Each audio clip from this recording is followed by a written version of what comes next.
I wasn't present. I wasn't happy. I was hiding from myself. I was hiding emotions. It wasn't negatively affecting me, where I outwardly could have realized it until it was like, oh man, I'm waking up and now I have this real need, this like urge, desire, to have these pills and to take this, and just know that doesn't lead down a good path. Welcome to Seacoast Stories, a podcast about the people, businesses, and newsmakers that make the Seacoast an American hidden gem. I'm Trey Farkas, and on today's episode, how a drug addiction led a former pharmacist to believe that he'd been lied to all along.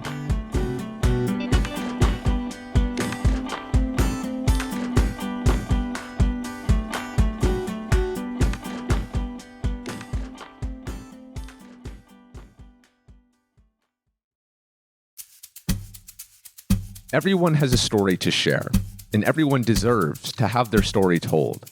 And as long as the story does not harm anyone or incite violence, then I want to hear it. Our beliefs are a reflection of our experiences. Humans believe different things because we're raised by different people in different places at different times. And so when I talk to other people on and off this podcast, I want to know, what experiences shaped the beliefs you have today? What's happened in your life that made you think this way? Because I believe if we open our minds to have these conversations, we can become more well-rounded and better people. If we create spaces where others feel free to tell their stories without fear of judgment, then we can create a better world, a world we all can feel welcomed in, no matter what we believe. And that's the backdrop for today's conversation with Steve Ivanoski. Originally from Easton, Massachusetts, Steve now lives in Dover, and he's previously called home to Portsmouth and Ogunquit. He owns a wellness company called Dr. Beewell and also hosts a podcast of the same name. With his company, he combines two products whose healing powers he believes deeply in: honey and cannabis. And he distributes his THC-infused honey across the Seacoast. And on his show, he hosts conversations with, quote, free thinkers who live in New England. The road to starting Dr. Beewell was a tumultuous one, and it's a story that has shaped Steve's beliefs about the wellness industry and life itself. In this story, it begins at Northeastern University, where he contemplated his future for the first time.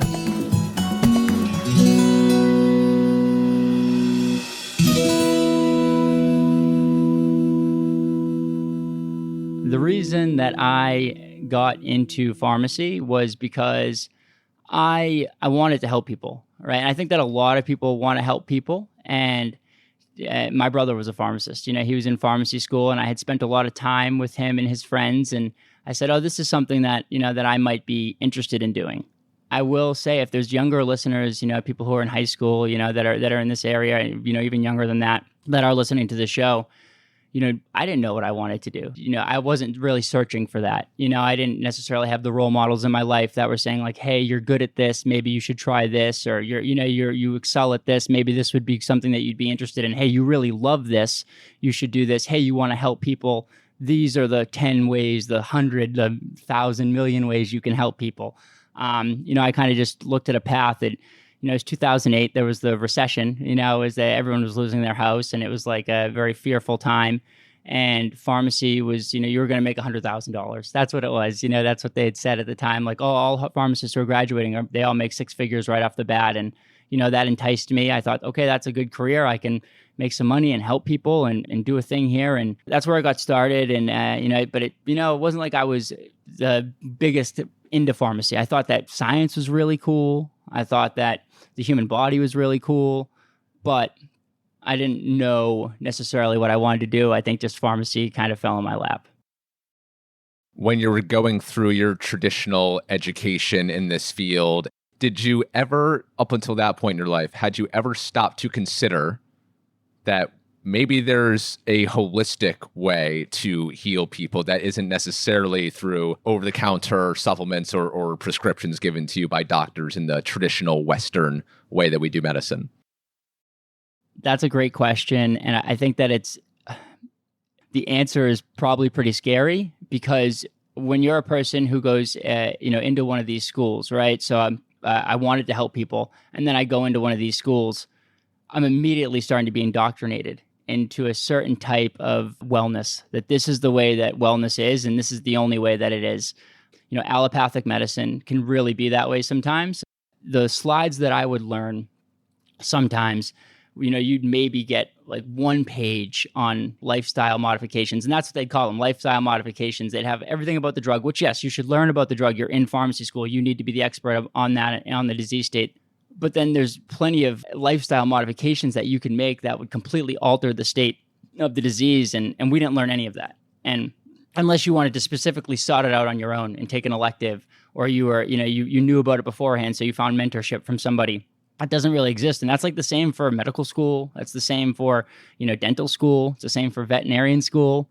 It's run in a certain way, and you become indoctrinated into that thinking. And that's why sometimes it's really so hard to change, the thoughts of some of these institutions and some of the people who are behind these institutions.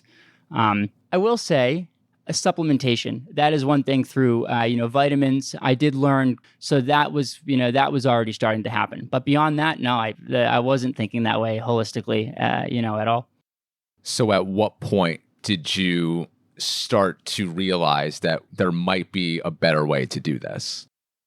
When I was going into my 4th year of pharmacy school, which at my institution is the most academically challenging. I was also the president of my fraternity that year. I got into a really, really bad car accident. I was working down in Cape Cod, and I had come up for the weekend to see my nephew be born. I was driving back down after that weekend, and I flipped my car 2 full rotations. I hit a tree. This was at 8 a.m. on a Sunday. I woke up at 4:30 in the morning on a Monday in Mass General Hospital in the ICU. By myself, not knowing where I was or what happened. And, the person had told me I got into a really bad car accident. I had my ear completely ripped off, 12 staples in the back of my head. My jaw was dislocated. And probably the worst of all was I had a pretty severe brain bleed. So, a traumatic brain injury is what they call it. And, that changed. I was in pain for sure. And, this was in July of that year. And so I had to go back to school. And so I had 60 days, to try to get myself in a better shape to go back to school. And, I wasn't in great shape. I mentally, I was reteaching myself how to learn, but obviously I didn't know how to ask for help or to even know that I needed help. I was just getting through it. And at that same time, I had a doctor who was from Mass General who, maybe just, indoctrinated, because this is what he learned at school, or this is what was being told to him through a pharmaceutical company. He wrote me prescriptions for oxycodone. And at first he gave me 110 milligrams tablets. And, maybe I needed the first couple prescriptions, but I definitely didn't need all of them. I think they ended up giving me 18 prescriptions in total. And, over the next couple of years, I just developed, the addiction. I had access, and, this helped me release. And, that's what opiates do. They make you feel comfortable in your body. That's why so many people, we have so much tension, and tension really is what is the driver of sickness. And these opiates, they make people feel like they can just exist. And so I felt that. I said, whoa, I can become a superhuman being with these. And obviously drove me into this thing that I was studying that I thought could be so helpful, that I was being told was helpful, is manipulating my mind, manipulating my body. So I think that's when the seed was first planted. At what point did this become an issue for you?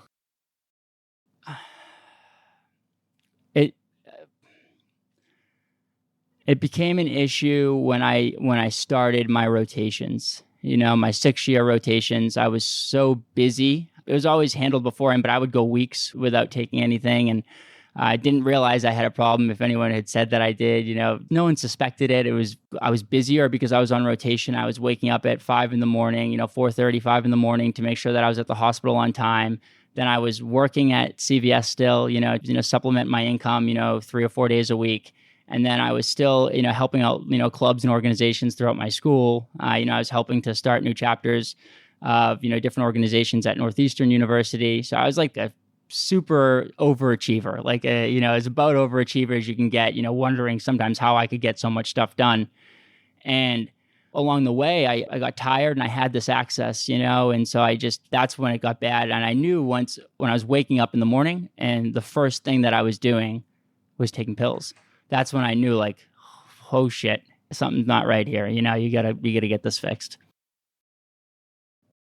Were you acting out in any way? I'm not quite familiar with the inner workings of the effects of oxycodone on you. Was it causing any disruptions in your life at all? Of course, yeah. When you like look back on it, yes, of course there were disruptions. I wasn't present. I wasn't happy. I was hiding from myself. I was hiding emotions. But like from the outside looking in, and even from the inside looking out, it wasn't negatively affecting my life. I wasn't stealing from my friends or or family or anything. I wasn't being a bad person in society. I was a leader. It wasn't negatively affecting me, where I outwardly could have realized it until it was like, oh man, I'm waking up and now I have this real need, this like urge, desire, to have these pills and to take this, and just know that doesn't lead down a good path. So when you realized that you had this addiction, what steps did you take to curb it? Well, yeah, man, that's a long journey. That's a long journey. I removed myself from the school situation and got myself into treatment. My family was relatively well versed in addiction. With my mom suffered from alcoholism, and it's all over periphery of the family as well.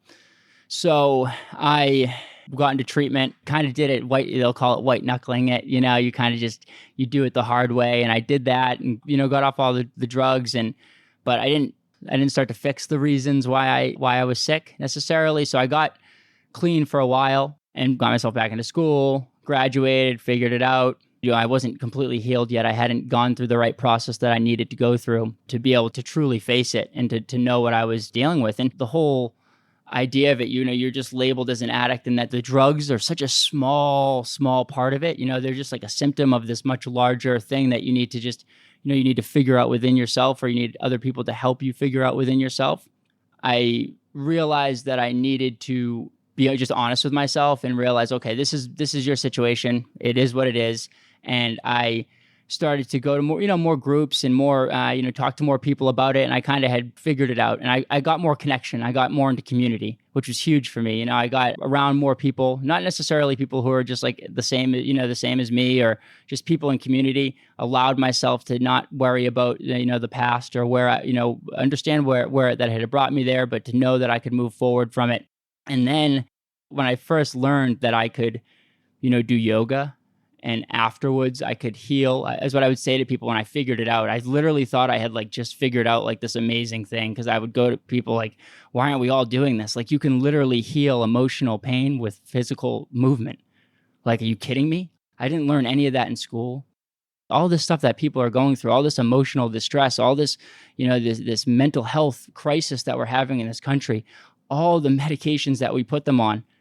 If instead we switch the system around and we help them prioritize, movement, yoga, that's what I thought at first. I since learned that it can be any type of movement practice. It can be yoga, it can be Tai Chi, it can be going for a walk. They all have benefits. And that's what really started to open my eyes, is when I started to heal from some of these, I'd already stopped, the active part of my my addiction, and my mental health was long gone. I hadn't used or anything like that for many, many years, but I hadn't begun the true healing of, what it was to be the person who's sitting in front of you today.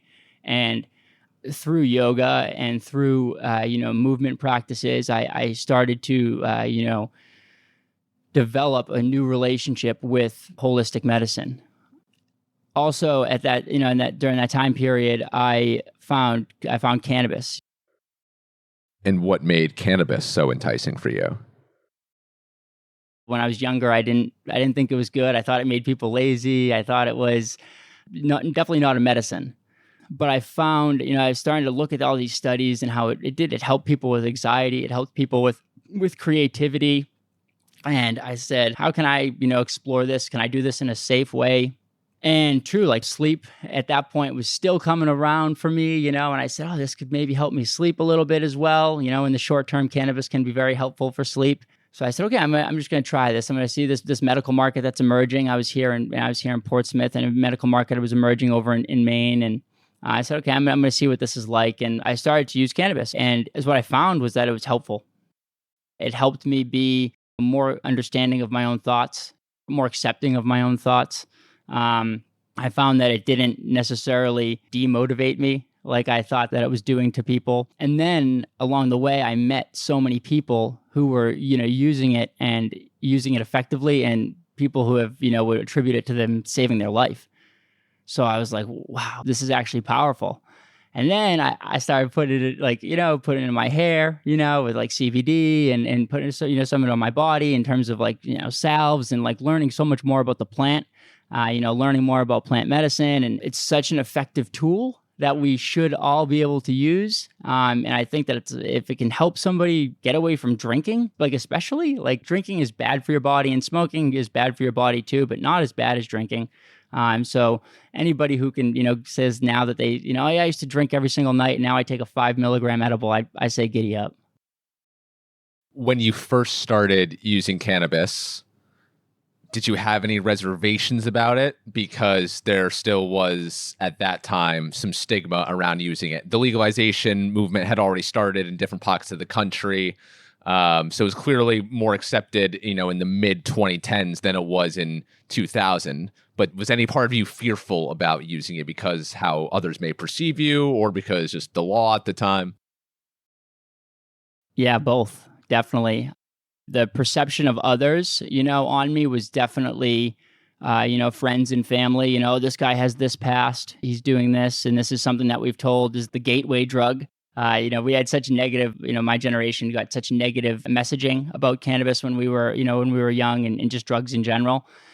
And so, yeah, there was definitely that perception out there, but I needed to come into it, because I knew that it was helping me, and I knew that I should not be embarrassed by it, or I shouldn't. If this is helping me and this isn't something that I am waking up in the morning to do, with the opiates, and I can put it down whenever I want, I actually do this really cool thing. And I think that anybody who does smoke cannabis should do this, is you should do intermittent resets where you don't smoke cannabis or consume cannabis for some times. And I'll do periods of anywhere from 14 days up until, for 3 months. So it's yourself, and you have this beautiful endocannabinoid system inside your body that we've been, using this plant for a long, long time. So figuring out the best way for me to use it and to not have that negative perception, it definitely existed, but it started to dissipate pretty quickly once the more educated I got from, with my background in pharmacy and reading studies, as well as seeing people in real time heal from it. So at what point did you leave the pharmaceutical industry behind, and why did you make that choice? The reason that I left pharmacy was because I felt like I didn't fit in. I didn't care about the same things that my colleagues cared about. And, I didn't work in a hospital, and I still think that a lot of pharmacy is really beautiful. There's a lot of drugs out there that save lives, and it's amazing that we have, some of the creations that we have out there. I really felt misaligned. I felt misaligned with conversations that I was having, metrics that were supposed to be met, why they were supposed to be met. We knew certain things. We were certain of certain things, and we were doing things that were the antithesis of that. So it was not one thing necessarily, but more so just a culmination of all of it, across the board led me to where I am. I've spoken to several people who have similar educational backgrounds to you, came up in the Western medicine way that many of us have been raised to live and die by. And a lot of people have taken similar paths to you in terms of they realize, maybe we're not helping people in the way that we're supposed to. Maybe there is a better way. What is it about that industry in general that has people like yourself thinking, there's a better template? There's a better method for helping people get well, which at the root of it is what medicine is all about. Another great question. The people are I think that most people, they truly in their hearts, they want to help people. And the system that exists, and this isn't just with pharmacy, right? It's with almost every single industry that exists within our type of capitalism. And capitalism is really cool. It's definitely the best one that we've found so far. But it with it always having interaction and intervention by usually a small group of people. It's led in a certain direction that doesn't do what it's supposed to do. People, in the case of pharmacy, in the case of medicine, it's really great that we can create some of these drugs and that we have the ability to do so, and we can keep people safe. Like, that's amazing. Like, for instance, a very controversial, topic, vaccines. Vaccines can be magical. They can be so amazing, and they can really help us heal from diseases that inflicted such pain on our society. However, we don't study them perpetually. We put products that are in them that could be dangerous potentially when we don't necessarily need to. It's so profit-centered.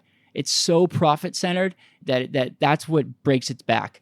If we just had the system that existed and there wasn't greed, and people who needed medicine, the people who needed the 2 to 3 medicines just for regular lifestyle, diseases, because we could give them that. But then for the people who, have really specialty diseases, we have drugs for this, and we can help them. We can help them have a better quality of life. We can help them live longer lives. There's so many examples of these. But instead, we try to put as many people on these drugs as possible. We try to convince people that they need them, convince them that it's the right way. This is the same with food. This is the same exact thing with food. Instead of just being honest with people and telling them, hey, the best thing to do is to, get veggies and fruits locally to you, get food locally made around you without pesticides, without toxins. That's the best. However, we're putting commercials on TV telling people to celebrate having cereal for dinner. That's the problem. That is the problem with our society, is that it's all a profit center, and there's no reins on that. And when the people who do try to rein that stuff in, like the government, there's a lot of corruption there. Coming up, how Steve would fix this problem, and also his sweet solution to better health for those on the Seacoast. Stay with us. This is Seacoast Stories.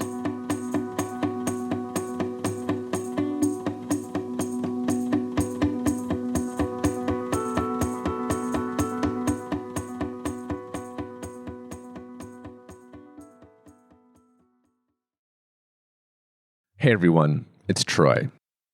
I just want to take 30 seconds to tell you more about why this show exists. I believe that if we take the time to hear each other's stories, to show an interest in others' backgrounds and beliefs and experiences, then we can bring our community closer together than it already is. To continue to make the Seacoast an incredible place to be, we need to hear each other out. We need to hear each other's stories. And that's exactly what this podcast is for. And if you're like me and you care about hearing what others have to say, even if it challenges what you already believe, then I ask that you do me one favor. Hit the follow button wherever you are listening to this show. If you do that, then these stories will only get better and more authentic from here. Thank you so much, and I really appreciate you being here. Now back to today's story.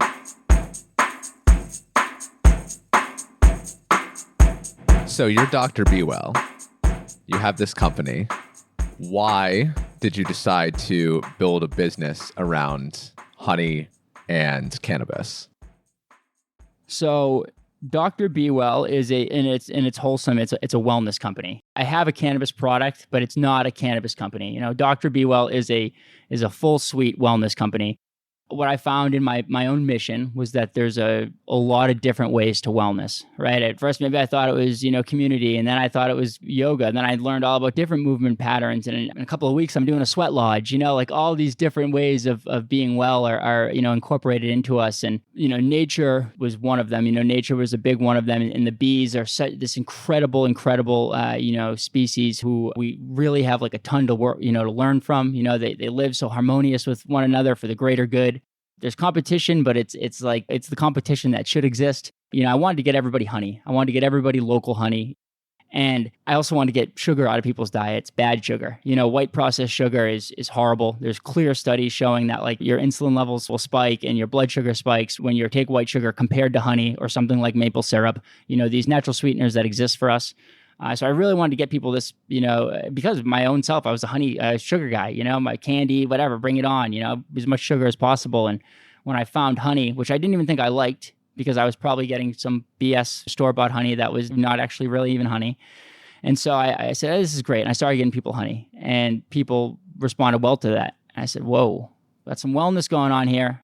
Not what I was getting before. And the feelings that I wasn't necessarily getting in pharmacy, I'm getting here. And then with my own personal experience with cannabis, I saw a need. I was going to these stores. The market had evolved from me meeting somebody in somebody's truck in the medical market and to having a beautiful store, and me going into their store and still seeing like, you've had all this progress, but we're still eating chocolate, and we're still eating gummies, and we're still eating this, this stuff that's not really great for us. Nerd rope, like the craziest stuff, that they were infusing with cannabis. And I said, honey is this beautiful product that, our body is so familiar with. And the same thing with cannabis. And I wanted to take the two simple plant outcomes and put them together. And I figured out a novel process to do that. You don't want to superheat honey. So I figured out a novel process to do that with, in the absence of heat, and started getting people an idea of, hey, cannabis is wellness, so let's treat it that way. Let's not think that it's just all these, graffiti logos and candies. And my mom, I lost her last year of cancer, and she was taking the honey before she passed, to help her eat, to stimulate her appetite, to help her sleep. And it's like, I still would have given her the gummies, but I felt a lot better about giving her the honey. And, somebody who's a runner, somebody who's a person who does yoga every day, somebody who cares about their intake and still wants the benefits of, because guess what, people who are in shape still have mental health problems. They can take this honey and they can help themselves if need be. And, it's really cool. It's like a lot of the same stuff that like people are starting to talk about with cannabis, and like, oh, it's maybe not the THC. It's maybe not the CBD, it's the terpenes. It's the, so in honey, you have, flavonoids, you have enzymes, you have a ton of pollen from your environment. That's kind of like why your, allergies are starting to heal. You have these precursors to certain things that once they go in your gut, they're going to help you produce better gut bacteria because it's going to feed off of the honey. Stuff that we've seen in vivo studies that doesn't happen with white processed sugar. And so it kind of comes back to like, why we don't want to, like with our food industry and how we over process everything. With white sugar, man, like you're going through a crazy process to get that table sugar, to get that bleached product at the end to make it look really good. The difference between white sugar and brown sugar, and the composition of it is not good for you. The processing of it is not good for you. And so honey, it has a different composition of, fructose and glucose than it does table sugar, which is sucrose. So it's a better sugar for you. It's our bodies, it understands all of them, but it understands glucose and fructose a little bit better. And the flavonoids, the enzymes, stuff that we hopefully will eventually maybe get to study someday, but it's a thing that there's not a profit center behind. There's no profit in proving this stuff and, helping out local beekeepers get more honey to their people. The profit lies in, I think, not telling people that stuff. It's like a really, really great substance that people, I think, need to enjoy and have. And people who are having sugar in their coffee, like white sugar, like just don't do that. Just get some honey instead. And I'm non-discriminatory, maple syrup. Troy told me he likes maple syrup before the show, and that's cool too, man. Like any type of sweetener, I think the honey has different types of benefits because the bees are going all around and getting different types of pollens and kind of putting them into the honey, and that's definitely beneficial. What are the biggest lessons you've learned so far from running this business? Entrepreneurship is hard. Beekeeping is hard, because I went full go. I learned how to become a beekeeper, did the whole thing, learned that beekeeping is really hard. Did you get stung a lot? I got stung quite a bit. But you want to know what? At first, I was like, nervous about that. But there's something that's actually called apitherapy, where people with MS and people with all different types of, diseases will actually use bee venom to help themselves heal. It creates an inflammatory reaction. It's bringing a ton of white blood cells to, there's definitely science behind it. And people with MS that I've seen studies and case studies and actually talked to people who have done it up and, they sting themselves up and down their spine and they report a whole better movement patterns, for like a couple of weeks. And So at first I'd get all suited up, I'd get completely, and by the end of it, now if I'm going to go out there, I just wear the veil over my head, I won't even wear gloves. Whatever, if I get stung, it sucks, but as long as you're not allergic, there might be some benefit to it. And I do feel some of the benefit, in my hands. And two, the bees don't really sting you. Like if you fuck up, they're going to sting you. If I'm trying to get a pic for Instagram or something and I pick one, I squeeze one in my hand, that sucks. Or if you piss them off, or sometimes certain hives might be that way. But like for the most part, man, they're pretty cool. They kind of hang out and just let you do their thing. They know what's going on. So any natural honey I've had in the past, and who knows how natural it actually is, but it's a lot thicker product than kind of the other just store brands, which are all very liquidy. So what's yours like?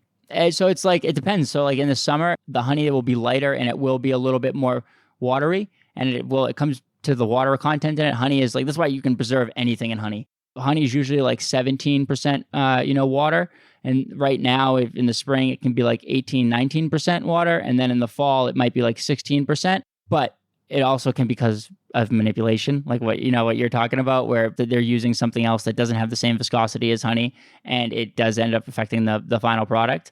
But it can be because of the time of year. I haven't gotten great at the hives that we've run. I haven't gotten great at spring honey yet. I haven't, for some reason. I don't know if it's the area or whatever, but I usually, you don't want to take too much from the bees. So like when I go look and, like right around now and in the next couple of weeks, it's usually not enough to take from them. And I usually leave it for them. So the honey that I usually pull is usually a little bit thicker, a little bit darker. But that's not the honey that we use in the, I'm not using my own honey in the cannabis product. That's a bigger person who's running about 500 hives. Oh, okay. Gotcha. Yeah. Where can people purchase Dr. Beewell honey? Right now, people can purchase Dr. Beewell honey in a ton of Massachusetts dispensaries. If you go to our website, drbeewell.com, you'll see all those dispensaries on there. We started in the Maine medical market. We're going to be launching and, relaunching in both the Maine medical and adult use market pretty soon.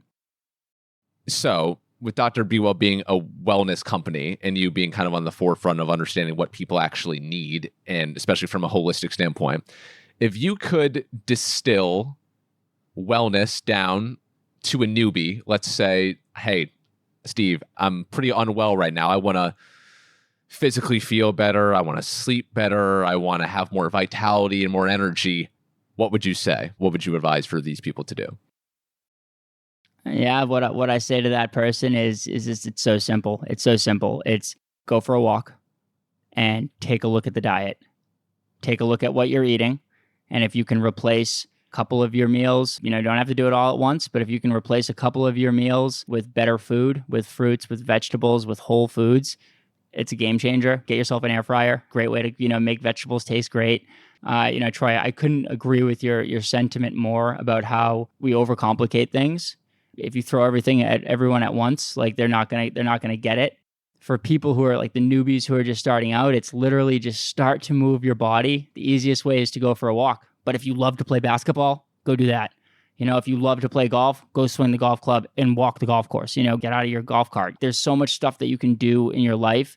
Those two things, the food, the exercise is the smallest possible. And then instead of like watching a game or, instead of watching a sports program or, TV or something like that, go find community. Go be with people who you want to be more like. I used to like to run when I was in high school. I used to like to run, and now I don't do that anymore. Well, go find a running club. Start walking at first, but find the running club. Technology is really tough, and it sucks a lot of the times, but it's also cool because it connects us, and it gives us, there's a club for everything, and you can connect with people. Like, a guy I had on my show, he's telling me that, every Monday, him and a bunch of other retired people meet up and they hike a different mountain in New Hampshire together, and he just found these people online. So this stuff exists, and it's super accessible. You can overthink it as much as you want, but just try to do things that make you happy and make you feel good in your body and make you feel comfortable, and chase those. We have a ending tradition on this podcast. Every time I like to ask my guest this final question, I'll ask it to you. Steve, what is your mission? My mission is to help people connect with themselves to the point where they feel comfortable sharing what makes them most valuable with the world. So if people can show their light and be recognized for it. That is my mission. My mission is to bring people that feeling of wholeness when you understand why you're here. And to do that, you need to feel good in your body. You can't have tension. And I aim to help people get through that as somebody who has gone through it, as somebody who continues to go through it. There are tools and we can teach each other and we can learn together. And my mission is to share that with as many people as I can and to enjoy this time we have on this rock together. That's Steve Ivanoski, the founder of Dr. Beewell. If you want some of his honey, which I got my dad for his birthday and he loved it, then you can visit drbeewell.com for more information, the link to which is in today's show notes. Now, earlier in this conversation, Steve blames corporate greed and corruption as a driver of unhealthiness in this country. So for today's final question, I wanted to give him a chance to expand on that big statement. I asked him, what would you do to improve our country's situation if you were in a place of power? And this is what he had to say. It would be really tough. But if in a place of power, just like we have the Peace Corps that goes abroad and helps people, we need to have a recovery czar who can help people mentally. Understand. This is the mental health standpoint before I get into the food standpoint. So you have the mental health czar who, oversees and they are training people. We're now starting 4-year institutions. So just like you have the military academies, you're now having 4-year institutions where you're just as selective, just as it's going to be funded by the government, where we are finding people and we're teaching them peacekeeping. We're teaching them how to create less divisiveness, how to accept everybody, how to then also do things in the communities. So to go to these communities, to be deployed to these communities that might need help. Maybe you'll learn how to run a county farm when you're part of this peacekeeping mission because you're into agriculture and they have an agriculture program, as a part of it. And then you go to, a place like Stratford County and, you participate in a county farm. And now at the same time, because I'm in charge of everything, right? So we subsidize that food. We start to give people healthy food. We give this person, this health director, they have agency, and this might not be possible. Like you're saying, I don't know if it is, but I know that there could be steps to be taken. We start to get the bullshit out of our food. We look at what other countries are doing, and they have 1,000 less toxins, that are put into their food than ours. Something as simple as grain. We are still enriching our flour and putting stuff that we don't need into it, and that's negatively affecting us just because it's cheap and there's some type of crony capitalism deal that exists from a long time ago. So breaking that down, pharmaceutical companies, sorry, you can't advertise drugs anymore. We're one of 2 countries in the world, us in New Zealand, that has commercials for medical products. Yeah, and so that's an easy one, right? So there's a lot that can be done. And that's just the tip of the iceberg when it comes to ideas from Steve. If you would like to hear more about his thoughts on this and a range of other topics, then check out the Dr. Beewell podcast, wherever you listen to your shows. I hope you all enjoyed the holiday weekend. I personally loved seeing the energy in downtown Portsmouth the last few days. It reminded me why the Seacoast is so special and why I love calling this place home. Now, with that said, I'm out of town this week, but if you see me in Market Square or at Stroll Cafe or at Wild Valentine when I return, I do hope you come and say hi. I would love to hear your story.